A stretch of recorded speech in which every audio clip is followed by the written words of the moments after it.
আপনি শুক্রবারই যাচ্ছেন, হঠাৎ করে এটা রাস্তা বন্ধ হয়ে গেল, রাস্তায় কী হলো, একটা অ্যাক্সিডেন্ট হলো, গ্রামের লোক এসে রাস্তাটা বন্ধ করে দিল।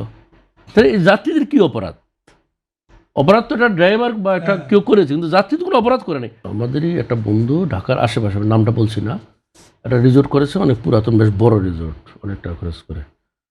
এখন ওইখানে কে বা কারা জানি এই 5ই আগস্টের পরে ওনার কাছে টাকা পয়সা চাইছে। কারা চাইছে ধরেন ওই ওই এলাকার যারা শক্তিশালী বা যারা রাজনীতি নেতৃত্ব, আওয়ামী লীগ পন্থী না না সেটা বিএনপি সেটা পন্থী সেটা নাকি অন্য কোনো না, আমি বলছি যে আমি নাম এবং ওটা বলবো না, একটা অংশ ধরুন চাইছে।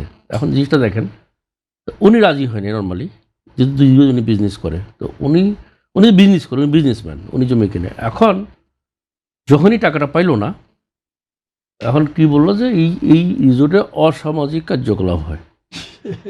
এখন অসামাজিক কার্যকলাপ কি উনি করে? এখন একটা গেস্ট তার ফ্যামিলি নিয়ে আসলো, আমি কি প্রশ্ন করতে পারবো এই ফ্যামিলি এইটা কি আপনার মেয়ে কিনা, এই মেয়ের জন্ম সার্টিফিকেট দেন, উনি কি আপনার ওয়াইফ কিনা, তার ওই কামিননামা দেন? এগুলি তো এই ভদ্র সমাজ এখন হয় না। তার রুলই আছে কি করতে হবে, কি করতে রুল আছে। আসলে রুলসটা কি এটা নিয়ে অনেক জায়গায় প্রশ্ন ওঠে। কিছু জায়গায় কাবিন দিতে দেখাতে হয়, এমনও শোনা গেছে কিছু জায়গায়।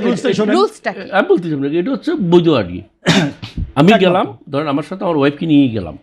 এখন যে কেউ বলতে, ওনার কর্তব্য হচ্ছে আমার এবং আমার সাথে যিনি গেছেন, যে ফিমেল, আমার ওয়াইফ হোক, আমার মেয়ে হোক বা আইডিটা চেক, ন্যাশনাল আইডি অনলি। আমার আর কোনো রিজোর্টের আর কোনো প্রশ্ন করার অধিকারই নেই, সারা বিশ্বেই তাই, সারা পৃথিবীতে তাই।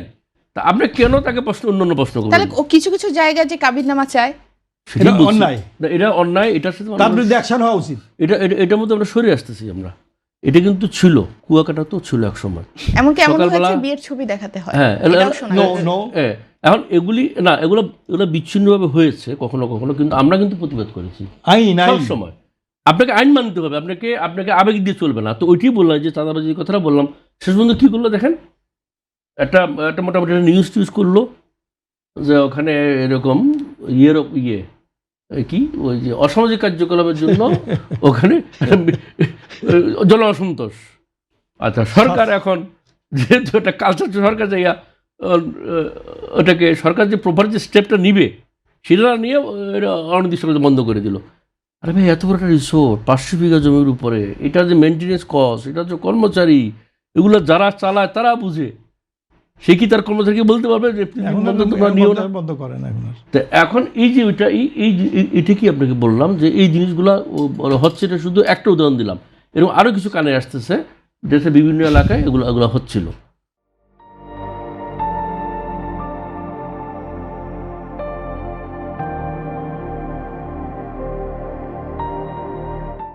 এখানে মোটা জায়গায় একটা হচ্ছে তথ্যের একটা সমস্যা, একটা হচ্ছে কমিউনিকেশন।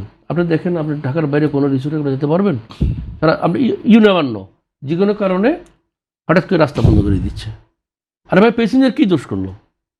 তোমার দাবি প্রশাসনের সাথে, তোমার দাবি রাজনৈতিক দলের সাথে, তোমার দাবি সরকারের সাথে। এই যে প্যাসেঞ্জার বাচ্চা টাচ্চা নিয়ে আমরা রওনা দিলাম, সেটা আপনি হইতে পারে, আমি হইতে পারে, আরেকজন হইতে পারে, রুগী, তার দোষটা কোথায়? বন্ধ করে দিল রাস্তাটা, 4 ঘন্টা বন্ধ। তো তাহলে সেই লোক ঢাকা বাইরে রিসোর্টে কেউ যেতে চায় না, নাম্বার 1। কিন্তু ঢাকার বাইরেই তো মানুষ যখন যায় রিসোর্টেই বেশি যেতে চায়। আমি সেটা বলতে যেতে চাই, কিন্তু মানুষের তো টাইম তো লিমিট। আপনি তো ছুটি 1 দিন বা 2 দিন, আমরা থার্সডে নাইটে যাবেন, ফ্রাইডে থাকবেন, স্যাটারডে এসে আপনার অফিস করতে হবে, বেসরকারি অফিসগুলো, আর গভর্নমেন্টের রোববারে। কিন্তু আপনি কিন্তু আনসার্টিনিটি থাকে রাস্তায়। আপনি শুক্রবারই যাচ্ছেন, হঠাৎ করে রাস্তা বন্ধ হয়ে গেল, রাস্তায় কী হলো, একটা অ্যাক্সিডেন্ট হলো, গ্রামের লোক এসে রাস্তাটা বন্ধ করে দিল। তাহলে এই যাত্রীদের কী অপরাধ? অপরাধ তো একটা ড্রাইভার বা একটা কেউ করেছে, কিন্তু যাত্রী তো কোনো অপরাধ করে নেই। হাজার হাজার যাত্রী, এই যে এটা মানুষের মন মানসিকতা, এটার থেকে আমাদের বেরিয়ে আসতে হবে। 2টা বললাম, একটা হচ্ছে নিরাপত্তা একটা সমস্যা আছে। এখন ওই যে ভাই বললো যে আমাদের আসলে নেগেটিভ প্রচারটা একটু বেশি হয়, আর মানুষ আতঙ্কগ্রস্ত হয়, মানুষ তো দেখে না। এখন আসলে আমাদের দেশটা কিন্তু পর্যটন প্রেমী দেশ, আমাদের লোকরা কিন্তু পর্যটকদের খুব ভালোবাসে, এরা কিন্তু কোনো ক্ষতি করেনি কখনো কোনো পর্যটক কোথাও গিয়ে ক্ষতিগ্রস্ত হয়নি, কোনো বিপদ মানুষ পর্যটকদের আগে কি হয়নি না, সহজে চুরি ছিনতাইয়ের কি কোনো, এরা খুবই সামান্য, নেশা করতে ছিল লোক চুরি হইতে পারে, খুব সামান্য।